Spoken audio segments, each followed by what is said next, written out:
México, décadas antes de que la lucha libre se convirtiera en espectáculo masivo, ya conocía el combate como forma de expresión. No era entretenimiento todavía, era resistencia, era destreza física, era rito. En las ferias de pueblo, en las carpas itinerantes y en los patios improvisados, hombres fornidos se enfrentaban cuerpo a cuerpo frente a un público que no buscaba espectáculo, sino fuerza. A finales del siglo XIX y principios del XX, la lucha grecorromana y el catch europeo comenzaron a llegar al país junto con compañías extranjeras.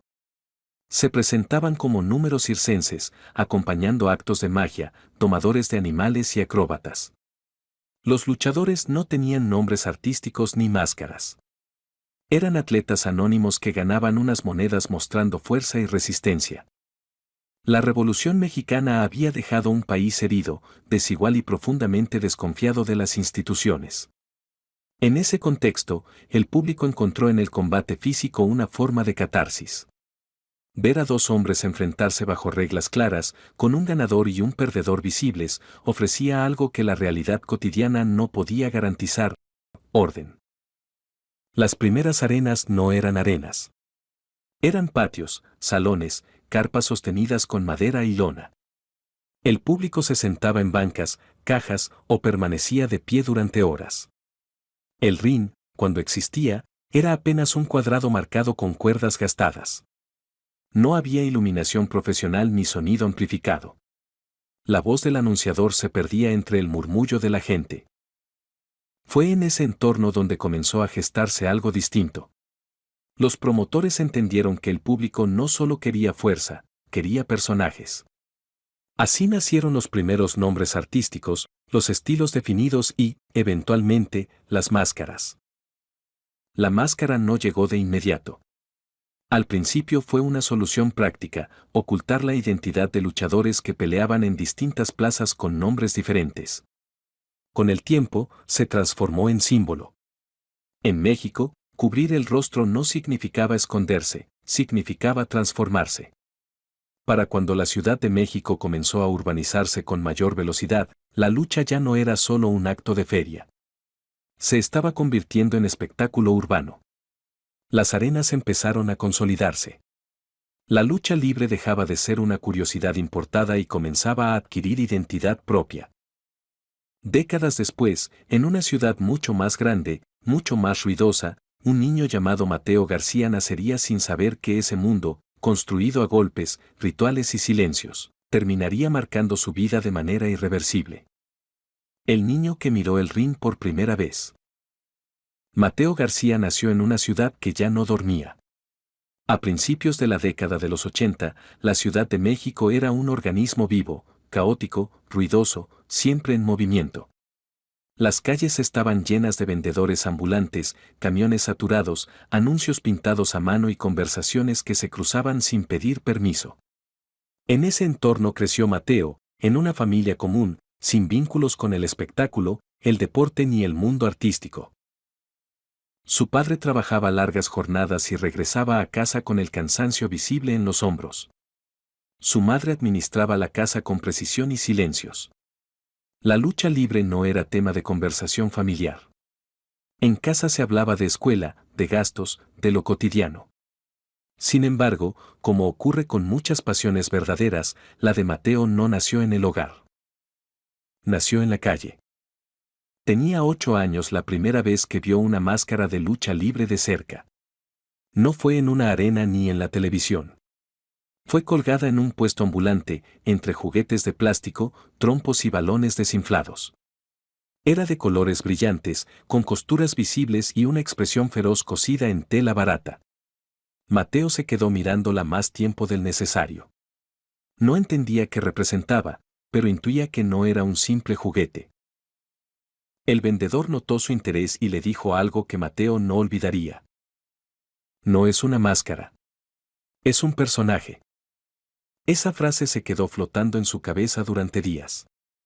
Poco tiempo después, un vecino del barrio comentó que esa noche habría lucha libre en una arena cercana. No mencionó nombres ni carteleras, solo dijo que habría función.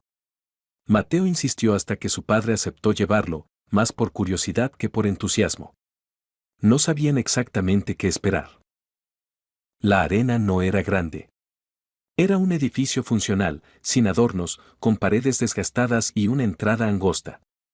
Desde afuera se escuchaba el murmullo del público, una mezcla de gritos, risas y sonidos metálicos. Al entrar, Mateo sintió algo que no supo nombrar en ese momento, una sensación de pertenencia inmediata. El olor era una mezcla de sudor, cerveza, frituras y polvo. Las luces iluminaban el ring con una intensidad distinta al resto del recinto, como si todo lo importante ocurriera ahí, dentro de ese cuadrado delimitado por cuerdas. El público estaba cerca, demasiado cerca. No había distancia entre el espectáculo y la gente. Cuando los luchadores aparecieron por primera vez, Mateo dejó de parpadear. No entendía las reglas, no conocía los movimientos, pero comprendió algo esencial: aquello no era solo una pelea. Era una representación. Los rudos provocaban al público con gestos exagerados. Los técnicos recibían aplausos incluso antes de hacer algo. Cada movimiento generaba una reacción inmediata. La arena entera parecía respirar al mismo ritmo. Mateo observaba todo. No gritaba. No aplaudía. Miraba. Miraba las máscaras, los trajes, la forma en que los luchadores caminaban hacia el ring como si cruzaran un umbral invisible.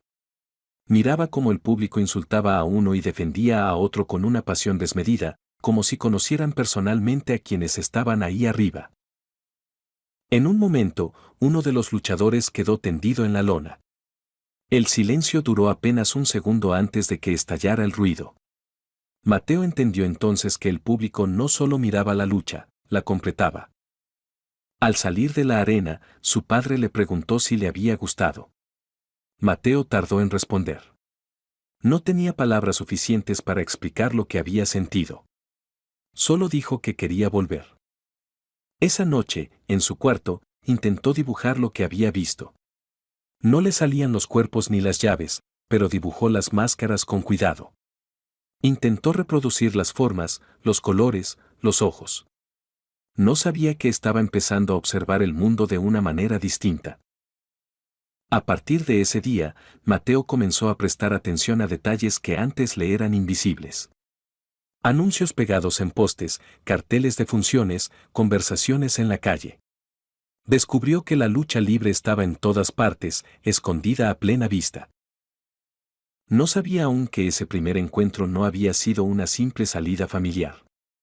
Había sido el inicio de una relación que, con el tiempo, lo llevaría más allá de las gradas, más allá del público, hasta los lugares donde casi nadie miraba. Con el paso de los meses, la arena dejó de ser para Mateo García un lugar extraordinario y se convirtió en un espacio familiar. No asistía a todas las funciones, pero cuando lo hacía, ya no iba como un espectador ocasional. Comenzó a reconocer rostros, rutinas, horarios. Aprendió que no todas las funciones eran iguales, que había carteleras importantes y otras de relleno, que los domingos tenían un público distinto al de entre semana. La arena funcionaba como una escuela no oficial. Nadie enseñaba de manera formal, pero todo se aprendía observando. Mateo se dio cuenta de que los luchadores repetían ciertos movimientos, no por falta de creatividad, sino porque el público los esperaba. Entendió que había una narrativa implícita en cada combate: presentación, conflicto, tensión, desenlace. Desde su asiento, empezó a distinguir estilos. Los técnicos cuidaban la ejecución limpia, los rudos jugaban con la provocación. Algunos luchadores hablaban constantemente con el público, otros mantenían un silencio que imponía respeto. Mateo no sabía los términos exactos, pero reconocía las diferencias.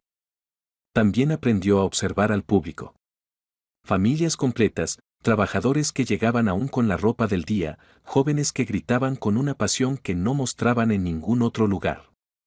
La arena permitía algo que la calle no: expresar emociones sin reservas. Ahí se podía gritar, insultar, celebrar, sin consecuencias. En una de esas funciones, Mateo notó por primera vez al boletero. Era un hombre mayor, de cabello canoso y movimientos lentos, que ocupaba siempre el mismo lugar junto a la entrada. No hablaba mucho, pero conocía a todos.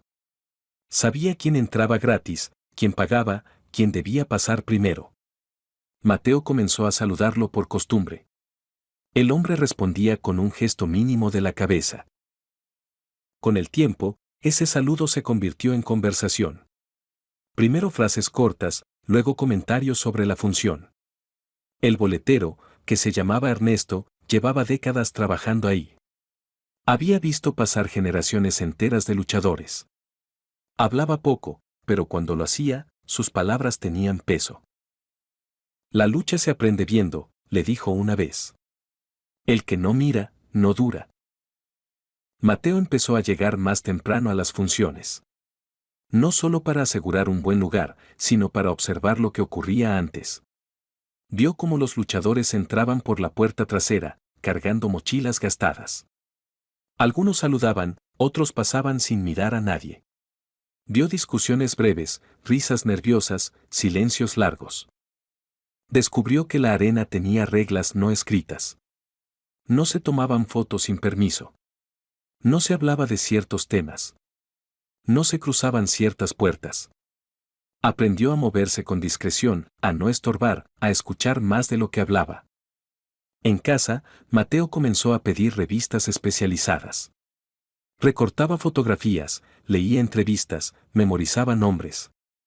Sin darse cuenta, estaba construyendo un archivo personal. No lo hacía con intención histórica, lo hacía por necesidad. Sentía que si no guardaba esos fragmentos, se perderían.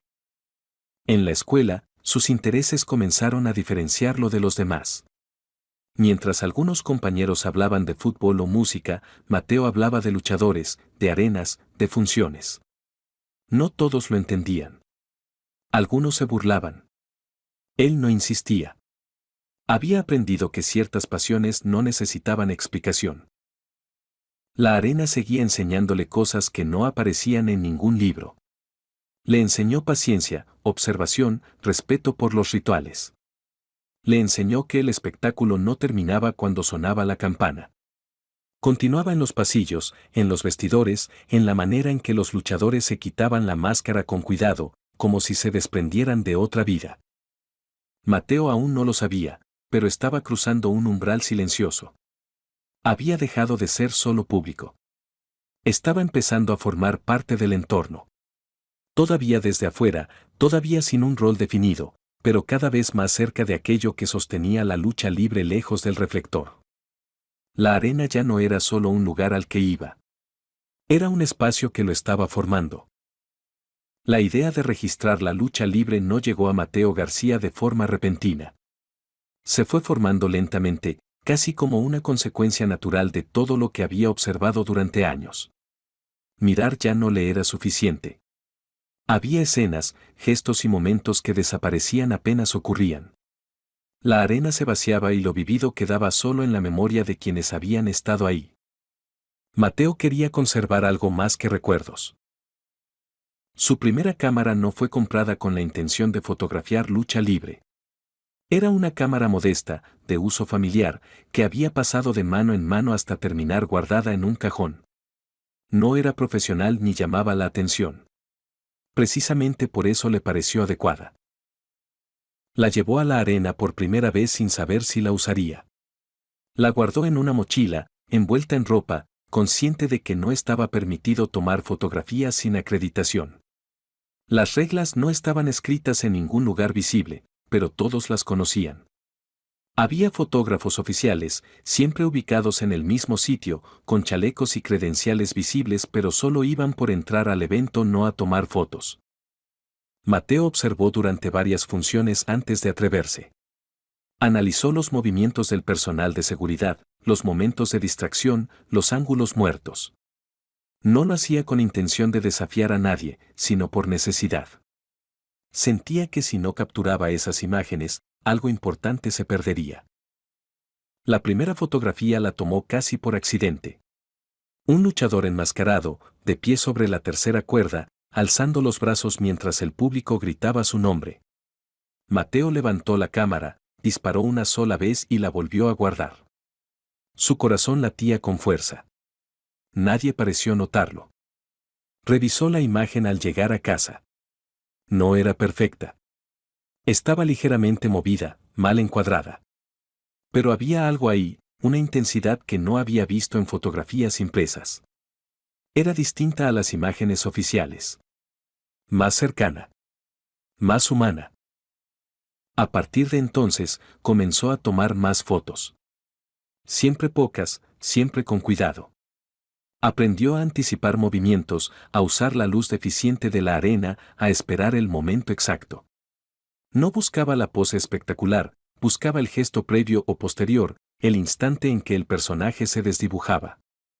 En una ocasión, un guardia se acercó demasiado.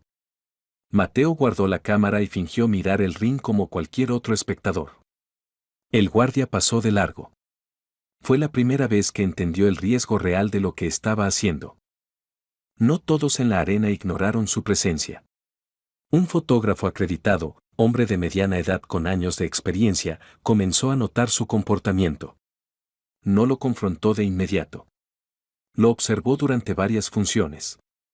Un día, al finalizar una lucha, se acercó y le habló sin rodeos. Si vas a tomar fotos, aprende a hacerlo bien, le dijo. Y aprende cuando no hacerlo. No hubo amenaza ni denuncia. Solo una advertencia. Mateo asintió sin saber qué responder. Ese breve intercambio le dejó claro que había cruzado una línea invisible, pero también que no estaba completamente solo. Las fotos comenzaron a circular entre amigos, luego entre conocidos.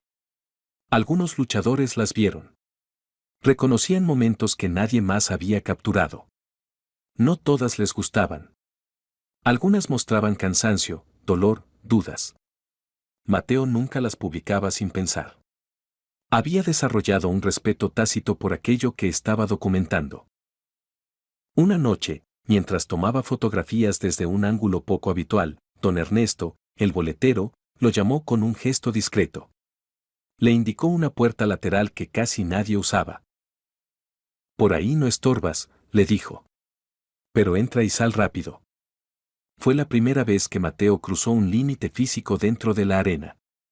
Detrás de esa puerta, el ruido era distinto. Más apagado. Más real. No había público, solo personas. Vio luchadores quitándose la máscara con cuidado extremo, cubriéndose el rostro antes de hacerlo. Escuchó conversaciones breves, técnicas, sin dramatismo. El espectáculo había terminado, pero el trabajo continuaba. Mateo no tomó fotos ahí. No sacó la cámara. Entendió que no todo debía ser registrado. Algunas cosas se respetaban simplemente estando presente.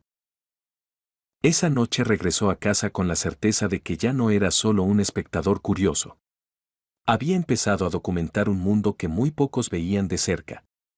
Y aunque aún no tenía permiso, ni nombre dentro de ese entorno, algo había cambiado.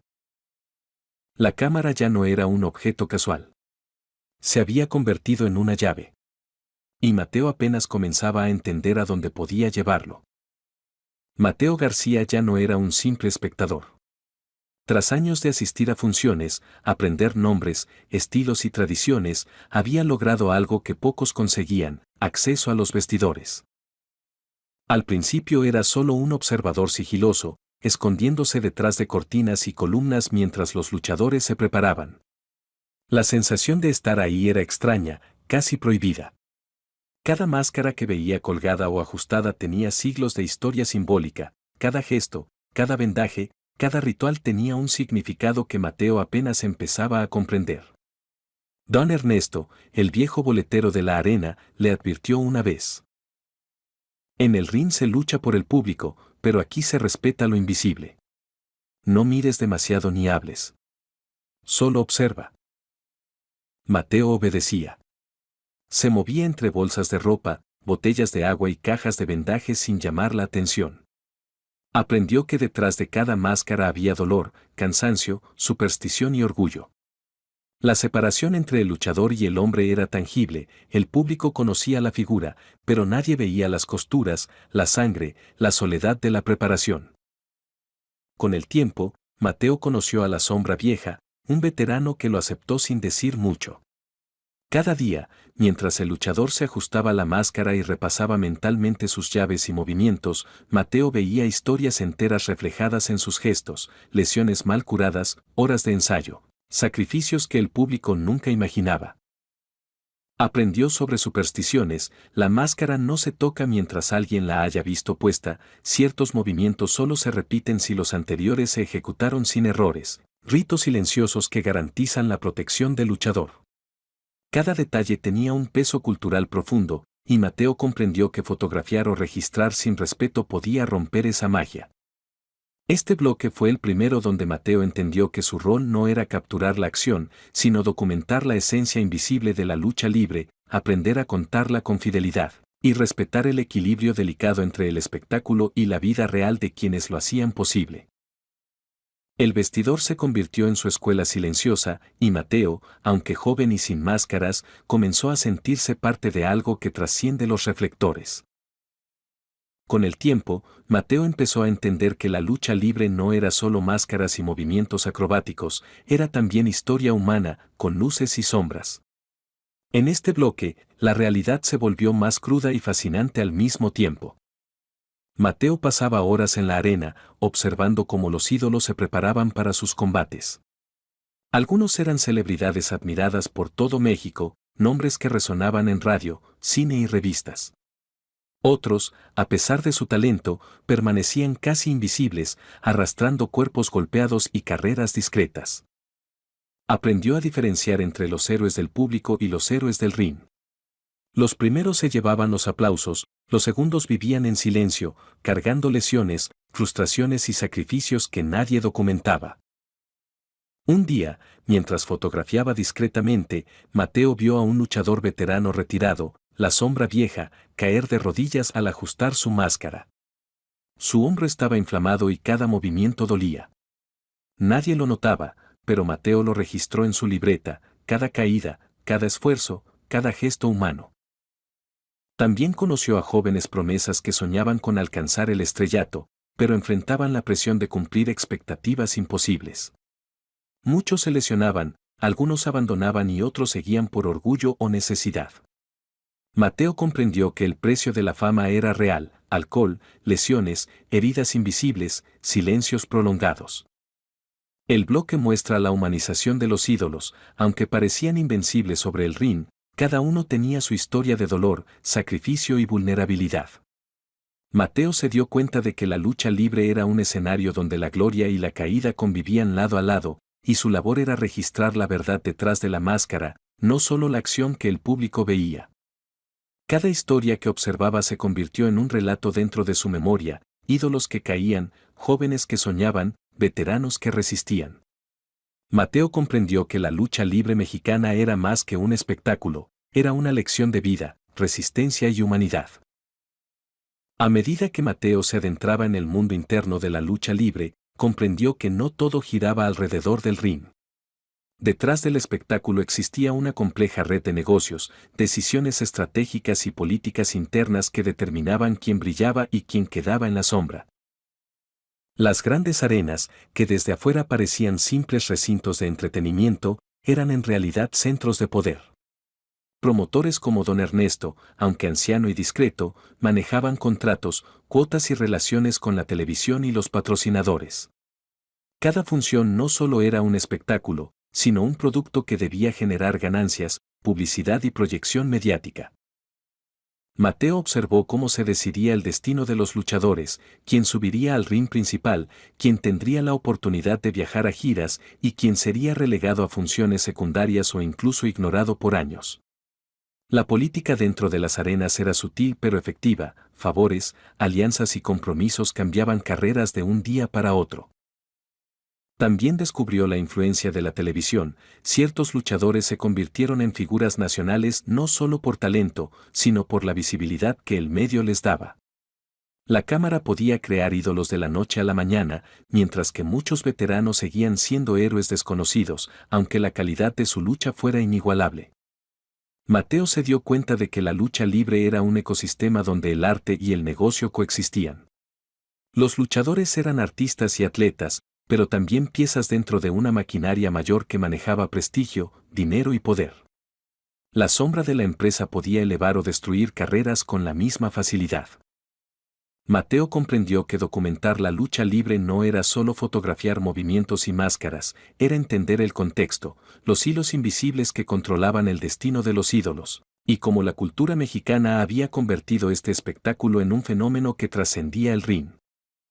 Aprendió a mirar más allá de la lona, a escuchar conversaciones en los pasillos y a percibir los gestos que revelaban alianzas, tensiones y sacrificios no visibles para el público. Era un mundo fascinante y despiadado, y Mateo había aprendido a moverse en él sin perder su papel de testigo respetuoso. Con los años, Mateo García entendió que la lucha libre no era solo un espectáculo efímero, era un legado cultural, un símbolo de identidad mexicana que trascendía generaciones. Cada máscara, cada movimiento y cada personaje contaba historias que iban más allá de la lona. Mateo comenzó a notar cómo la lucha libre había influido en la cultura popular, el cine, los cómics, la publicidad y hasta la moda. Héroes como el Santo, Blue Demon y Mil Máscaras no solo dominaban las arenas, sino que también habían conquistado la imaginación del país entero. Cada lucha que presenciaba llevaba consigo un peso histórico que pocos comprendían. Los vestidores y los pasillos de las arenas le mostraron un aspecto más íntimo del legado, luchadores veteranos compartiendo secretos con jóvenes promesas, costureros reparando máscaras con la misma dedicación que artesanos de siglos pasados y aficionados que respetaban la tradición como un ritual. Mateo comprendió que la lucha libre mexicana era un ecosistema completo, donde cada personaje, cada técnico, rudo o enmascarado, contribuía a la narrativa colectiva. A través de su cámara y sus notas, Mateo empezó a construir un registro del tiempo, fotografías, fechas, historias de combates históricos, entrevistas improvisadas. No era solo un archivo, era una arqueología de la pasión, la disciplina y la cultura, destinada a preservar lo que muchos daban por garantizado. El legado también implicaba transmitir valores, resiliencia, creatividad, orgullo y solidaridad. Mateo vio cómo los luchadores más humildes enseñaban a los jóvenes que la grandeza no estaba solo en la fama, sino en la constancia, la ética y el respeto por el público y los compañeros. Mateo comprendió que la lucha libre mexicana era más que entretenimiento, era una herencia viva, un puente entre generaciones, un reflejo de la identidad mexicana. Y su rol, aunque fuera detrás de la cámara, se volvió esencial, ser el guardián de esa memoria. No todas las historias de la lucha libre ocurren bajo reflectores ni son recordadas por el público. Mateo García lo comprendió una noche mientras asistía a una función casi vacía, en una arena pequeña, olvidada por todos menos por él. El cartel anunciaba combates menores, sin figuras reconocidas. Entre los luchadores había un hombre mayor, con la máscara gastada, movimientos medidos y silenciosos, alguien que había dedicado décadas al ring sin recibir aplausos ni fama. Para Mateo, esa noche sería especial, sería testigo de un combate que nadie más recordaría. El evento comenzó sin luces espectaculares ni música grandilocuente. El público era reducido y disperso. Mateo, cámara en mano, observaba cada gesto con atención, pero pronto entendió que el valor de lo que presenciaba estaba en la humanidad del luchador, no en el espectáculo. Cada llave, cada caída, cada pausa reflejaba años de experiencia. El rival joven apenas podía seguirle el ritmo. Mateo dejó la cámara por un momento y simplemente observó, allí se encontraba la esencia de la lucha libre, lejos de la fama, lejos de los aplausos. Cuando el combate terminó, nadie celebró. El luchador se quitó la máscara lentamente, doblándola con cuidado, guardando consigo un mundo de recuerdos, dolores y victorias silenciosas. Mateo comprendió que el verdadero heroísmo no siempre se muestra al público, a veces reside en resistir, cumplir y retirarse en silencio. Ese combate se convirtió para Mateo en una certeza, la historia más importante no siempre es la que todos ven, sino la que alguien decide recordar. Él sería ese testigo, el guardián de las historias invisibles, de los olvidados, de aquellos que construyeron la lucha libre mexicana lejos de los reflectores. En esa función olvidada, Mateo comprendió que la memoria de la lucha libre no estaba solo en los ídolos, sino en todos los que habían hecho posible el espectáculo, sin importar si alguien los recordaba o no. Años después, Mateo García ya no era el joven curioso que se colaba entre cortinas y pasillos de vestidores. La lucha libre lo había formado, transformado y marcado para siempre, pero su poder nunca fue subir al ring. Su poder fue observar, registrar y preservar. Su casa estaba llena de fotos, libretas y grabaciones, cada combate documentado, cada máscara, cada gesto. Cada archivo contaba historias que el público nunca conocería, y eso le confería un rol único. Él era el custodio de la memoria de la lucha libre mexicana.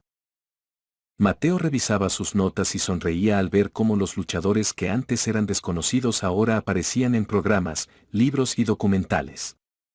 Él no necesitaba crédito, su satisfacción venía de haber dado vida a lo invisible, de haber respetado la esencia de un mundo que se mostraba heroico y cruel al mismo tiempo.